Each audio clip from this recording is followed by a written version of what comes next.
Hey, g'day. Today I'm going to be tumbling something that I think is Mookaite. It's from the area where you find Mookaite. But what it is a few of us went down a creek looking for peanut wood. Found no peanut wood after looking for 2.5 hours. But we did find this, which to me looks like Mookaite. And it fractures and it cuts very much like Mookaite. So join me as I cut and tumble polish some Mookaite. Thanks for tuning into my YouTube channel. I make videos on all things rock related, from finding, cutting and polishing, even a few helpful hints along the way. If you haven't already subscribed, please consider doing so. It doesn't cost anything, it's free to subscribe, and it will help me build my channel. I've got about a dozen pieces that I picked up from that location. I've actually got more, but this is what I'm going to be doing today. All very similar in colouring, sort of very subtle pinks, oranges. Some are darker than others. Some nice colours there. This one here, nice and dark as well. Look at that pattern there. That colours of that one looks nice. So yeah, I've basically just got a whole lot of bits and pieces that I'll be rounding off, cutting down in size and tumbling. But as well as all those, I've got some more, I guess you could say standard Mookaite. But I've tried to pick stuff that is out of the ordinary. So there's this one I cut the other day that, how's it go together? That I thought, because it was found down the same place we found that it was Mookaite, even though it doesn't really look like it. And what it is brecciated Mookaite. You can't see it very clearly there because it's dusty from the saw. But it should come up all right. What else do we have here? This colour here is nice. So I just tried to pick out stuff that's a little out of the ordinary for Mookaite. This one here, sort of browny burgundy colours. Got sort of subtle changes in it there. What's this one? Another one that just ends up in there. Who knows why?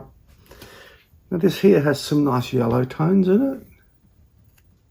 That's the thing about Mookaite, it just has so many different colours and patterns. This one here, I'm hoping all these are polished nice. Sometimes some of the paler colours, like that one there, don't gloss as well. But one way to find out, and that is give it a go. Another yellow one with strange-ish colour variations. What's this? Now this doesn't look much on the outside, but when I look at here, I can see the burgundy and the yellow. I'm hoping that might be nice once we cut it up. Now this one I cut a while back. Again, because it's dusty from the saw, you can't really appreciate how colourful that one is. But it is very colourful. Another one that I cut recently. So this had signs of Russia on it, quite good. I'm hoping that will come up nice as well. Just two more. What's this one? Oh, I really like this colour here. How good's that? We'll see how far that goes in it. Looks like it might go all the way through. We'll see. And then lastly, another piece of brecciated stuff with greys and yellows and whites. So yeah, I'm going to cut these up into smaller bite-sized pieces, round them off, tumble them for a week, 2 weeks in the end, and then you'll see what I end up with. Hopefully some nice glossy gemstones. We'll see. Let's fire up the saw. So this is all of it. All that I'll be cutting up today and then tumble polishing. Some nice colours in here that I haven't seen before. Those sort of purpley browns. These ones here, I've got heaps of them. And of course the yellows, lots of them as well. So this is my saw. It's a 9-inch rock saw that I picked up second hand. I'll fast forward these bits. Really that took about probably 30 seconds because Mookaite just cuts so easily. It's such a nice rock to work with, cutting, shaping and polishing. It's just a dream to work with. And this is all the pieces after cutting. So these are the initial cuts before I start rounding them off. Don't they look nice? And now rounding, or as I call it, shaping. So what I do here is run them against the side of the saw to sort of copy what would happen inside a tumbler. That way you end up with rocks a couple of weeks earlier than what they'd normally be ready. As you can see here. So that's probably saved at least 2 or 3 weeks in the tumbler getting it to a shape that I want. And here they are after shaping. This is a brecciated piece. Really happy with how that's come out so far. Lots of nice patterns and colours in those. This is another odd sort of colouring. This is that really colourful stuff. I'm hoping that comes out well. Another piece. That came out of quite a big chunk. I've got some more pieces. If I'm happy with how these turn out, I'll do some more. There's another piece there. What else we have? Oh, isn't that nice? Sort of looks like a sunset. Sort of. Another piece of the same rock. And this is that stuff that we went down the creek and found. I'm fairly sure it's Mookaite. It certainly cuts like Mookaite and fractures like Mookaite. Alright, time to load the barrels. So I'll be using my QT66 and the smaller barrels off the, what is it, a 33B I think. So the small rocks go into the small barrels and then the larger rocks into the larger barrels. That's quite a few. And, as always, I'm sure I've overloaded it, but they really should be about 2/3 full. To me, that's quite a bit more. And now these are all the offcuts from the rock saw after cutting the Mookaite. They make great filler pieces. I'll just take all of these big chunks first. We don't want any more big ones in there. We've got too much already. I'm just going to use these smaller pieces. Get rid of these as filler rock. So filler will get in between the bigger ones and help distribute the grit all round. In theory, and it works. I'll tip that in. Any more sort of sludge and rock stuff will all help. Okay, time to add some grit. I'll be using silicon carbide 80 grit for stage 1. I used to use 46 grit, but it was just getting a bit rough on some of the barrels.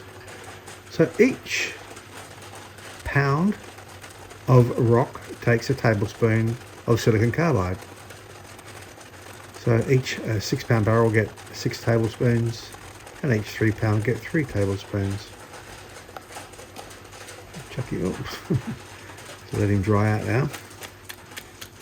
Because I've pre-shaped the rocks, I'm not so concerned about adding any more tablespoons of grit. Now we add some water. So you add water to just below the level of the rocks, so you can see it there.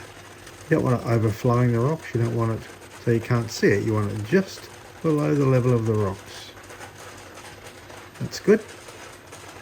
Now, lids go on. So just recently I've put new seals, these rubber bits here on the lids, and that's what I mean by that 46 grit. It was wearing through the lids much quicker than what 80 grit would. So I've repaired all those just with some rubber from Clark Rubber, although I've since found out Bunnings had it half the price, using a bit of rubber cement to seal them. And now these, well, these are the actual lids, I guess the other bits for the seals. So these lids go on. Again, I'll speed this up, save the monotony. And then each one of these gets a washer. So this is standard for Lawtone rotary tumblers. Each one gets a washer. And then a lock nut. And I find it's a really good way to seal the barrels. I've got other barrels and this is easy and it does the job. I don't know if you've seen my other barrels that have half a dozen nuts that lock each one on. It's a bit of a pain in the bum, especially if you want to check your rocks. With these you can just quickly unscrew one nut, open it up, check the rocks are progressing well, clean the lid and then put it back on and off he goes. So We'll load up the tumblers now. First the 2 3-pounds. I think I said it was a 33B, that sounds about right, I think. That machine there. The other one, the motor stopped working on that, so I've got to try and get that one going. I always give them a shake first, whether it helps or not, who knows, but it only takes a few seconds, so why not? Alright, they're happy. Now, as I mentioned earlier, I'm fairly sure I've overloaded these barrels. I always do it. Stupid mistake. Just that I want to get all the rocks done. So I end up overloading them. And the motor on this one, you can see there, it gets overloaded pretty easily. One barrel is not normally a problem. It's when I put the other one on that problems occur. But again, it's my own fault. Just putting too many rocks in. Too much weight. As you'll see in a second. Oh, that's it, doesn't want to move. That's refusing to do the job. I often give it a little bit of a hint of what it should be doing, and sometimes that's good enough, but not this time. This time needed a bit of 3-in-1 oil just on the bearings, and he's off and running. He's happy now. Now I've got, see that reflector there? I've got that reflector there so I can keep an eye on it from my workroom. When I'm doing my work, I can look out and, oh, yeah, he's still tumbling. So I'm happy that the tumbler's doing its job. Okay, now I missed emptying the barrels. I probably filmed it, but I've lost the video. So we'll go straight to stage 2 here. Those rocks were emptied and rinsed out under running water with a toothbrush to clean out any grit that got stuck in them. So now I'll be using the Tumble Vibe. This is a 10-pound tumbler. All those rocks, well, no, they didn't all. There was probably, oh, you can't see it, there's a bowl there, a bucket there full with what didn't quite make it. They were smooth enough, I just ran out of room. So there probably would have been 11 or 12 pounds of rocks. So I just had to limit it to the 10-pound, which is what this tumbler does. I like the way it self-locks. The other one next to it, the Ultra Vibe, turns anti-clockwise. So if a nut gets loose, it'll just keep loosening. Whereas this one, if it gets loose, it tightens itself. Pretty neat. 2 days, come back and then see how we're going. And here we are 2 days later. Time to empty the bowl. So what happened is those rocks go in just wet. They're not sitting in water, they're just wet. And then just half an hour before I empty it, I fill the bowl with water just to give them a rinse, make them easier to clean. And look at how they're coming out. This is just a week. No, it's not. It's a week, 2 days. I forgot I didn't video them after stage 1. So after stage 1, they look pretty much the same. Nice and rounded. That's the good thing about rounding them before you tumble them. You get to determine the shape as well as have them done a lot quicker. Right, so here we are. They've been rinsed off again with a toothbrush, and they're going to stage 2, which is 600 silicon carbide. Now we start to see the benefits of having a vibe. I didn't mention it before, but this whole, 10-pound at least, only needs 3 tablespoons. Whereas if you were using a rotary tumbler, you would be using 10 tablespoons. It's just so much more efficient. The other thing is, of course, you're only in there for 2 days. The rock's only in there for 2 days. Whereas a rotary, you're a full week, again in stage 2, 3, and then 4 final polish. So what you get done in 6 days would normally take 3 weeks. So yeah, we'll see you in 2 days. Here we are after 2 days. Again, I filled the barrel half an hour before, stopping it just to give them a rinse. And we will wash them off and have a quick progress report. They're looking nice. That's the thing about Mookaite. It really is a pleasure to work with. Even the brecciated stuff, even though it's got cracks and holes and divots everywhere, it always comes up really nice. This one's going to come up nice, I can tell from that. It's already glossy. Okay. Final polish. I normally use aluminium oxide, but I've run out. So for this, I'll be using tin oxide. It should do as good, if not better job than aluminium oxide. But I still do prefer aluminium oxide, and I'm waiting for some to come in from Eastern States. So again, 3 tablespoons as opposed to Well, actually, no, for this I did 2.5 because I thought it's quite expensive, the tin oxide, and I thought I'd do a bit of experimenting. So yeah, 2.5 tablespoons, and again, off they go, 2 days. Here we are after 2 days. I forgot to rinse them. Normally they would be floating around in water, or swimming around in water, but I forgot to rinse them this time. So I have to give them a good rinse, and then a wash under the tap. And again, a quick progress report, and I am very happy with how these are turning out.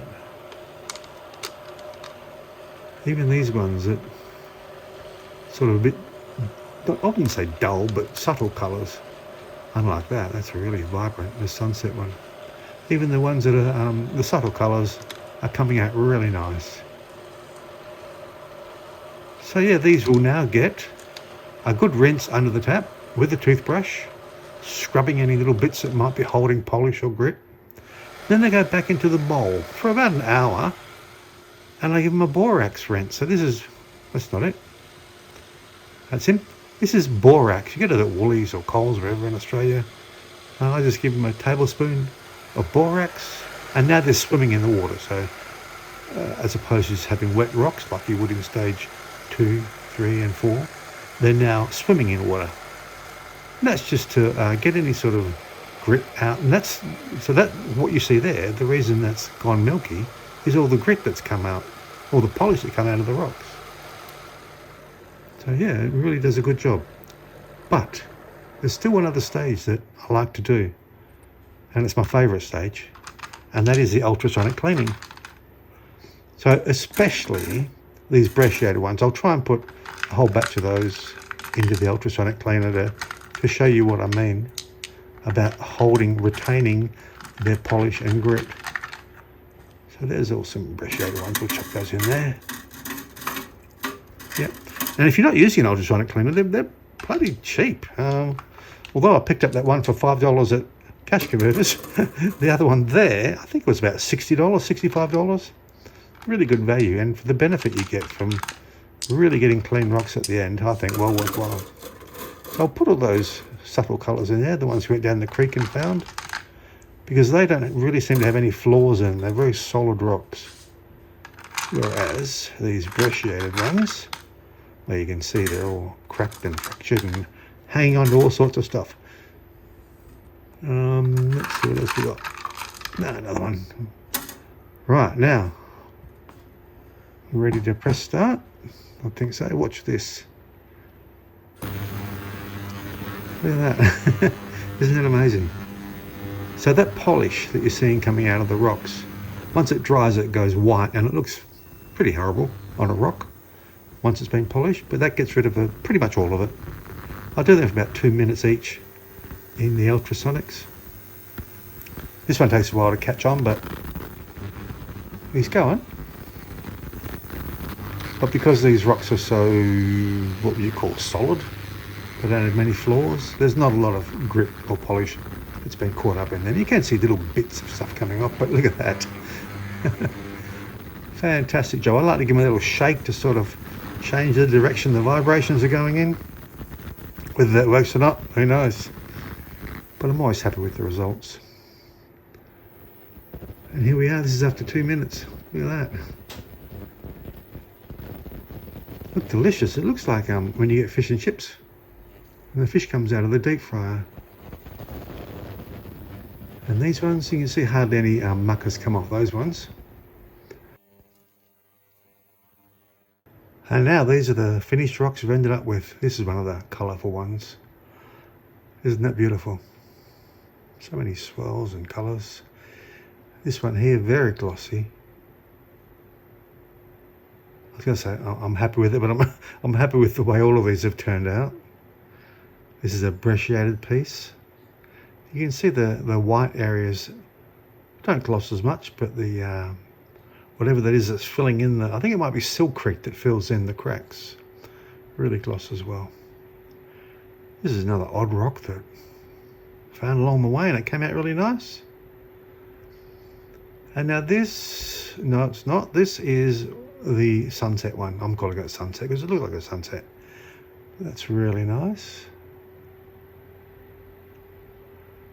And now this is the other piece of breccia. Very different, the way it's broken up, but still beautiful in its own right. And now one of these, this is the ones we went down the creek for. Well, not specifically to get, but we found it. No peanut wood though, bit of a pity. I've since found out another place where we can go look for peanut wood. This is really nice. This is ultra glossy, this one. And that's the thing, Mookaite tends to gloss pretty well, except for, you can see it here, some of the paler areas. So the white has not glossed, but the burgundy has. To me, it makes quite a nice contrast. This here, I'm not even sure if it's Mookaite. I think that's silkrete, again, filling in those cracks there, but it was right with all the other stuff, so I'll call it Mookaite. Another colourful piece. Isn't that nice? Very happy. Another one of those glossy ones. So I ended up with, I think, half a dozen of most pieces, except, this is a brecciated piece, except for the one that we went down the creek for, the sort of pastel-y colours. I did a lot more of them. I was just keen to see how they turn out. Another interesting one. Got some cracks in there, but hey, adds character.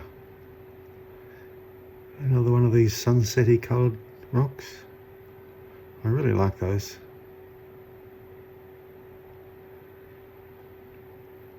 And then another of the very fine brecciated one. You can't really see it here, but there's actually little druzy pockets on some of these finer brecciated ones. And then another piece from the creek adventure. Boy, that was an adventure. About 3 hours down a creek, 40 degrees, flies, bringing back 20 kilos of rocks. Yeah, an adventure. No, it was worthwhile. This one's nice and glossy. This one again, the white hasn't glossed, but the burgundy has. Nice contrast. And the other half of that one there, let's call it silkrete. Let's call it Mookaite with silkrete. And another of the colourful ones. Not so much on this side, but on the face. Beautiful. Another of the very glossy ones. It just seems to be something about the density. Like if you can get a nice dense piece of Mookaite, it will gloss. Because some of the lighter colours are actually lighter rock too. So if you pick up a lighter coloured piece of Mookaite and compare it to a darker, denser piece, they're a lot lighter. So I guess that means the texture of the rock is sort of more aerated maybe. I don't know, gee, I'm no geologist. Another piece of that breccia that has the tiny little bits of druzy in it. I might scan some of these so I can get a really nice view of how they actually look. Because even though this is not bad, they have much more detail than what you're seeing here. Especially those brecciated ones. Another beautiful glossy rock. Very nice. That's sort of standard Mookaite colours, that one. And another of these ones that has the white that hasn't achieved the gloss. Down to the burgundy that has. And lastly, another of these sunset coloured ones. What a fantastic batch. Really happy with the way these turned out. Really nice. So that's it. Hope you enjoyed this video. If you haven't already subscribed, please consider doing so. And if you have any like-minded rock-loving friends, maybe share with them or let them know. Until next time, see ya.